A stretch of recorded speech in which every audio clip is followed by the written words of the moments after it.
আকবার বলার পূর্বে কোনো দোয়া পড়া যাবে না। উজু শেষে দোয়া যত পড়ে নিয়েছি সেটাই, সাল্লু কামা রাআইতুমুনি উসাল্লি। পৃথিবীর মানুষ, তোমরা আমাকে যেভাবে সালাত আদায় করতে দেখছো তোমরা সেভাবে সালাত আদায় করো। নারী পুরুষ সবকে এভাবেই সালাত আদায় করতে হবে।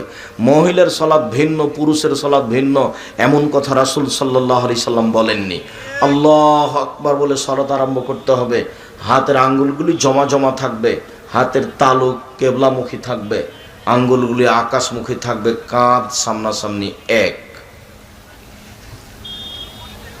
কানের লতি সামনাসামনি আর একটু উপরে, কান সামনাসামনি আর একটু উপরে।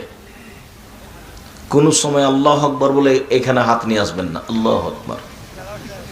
কোনো সময় এরকম করবেন না, আল্লাহু আকবার। কোনো সময় এরকম করবেন না, আল্লাহু আকবার। তো এইভাবে করলে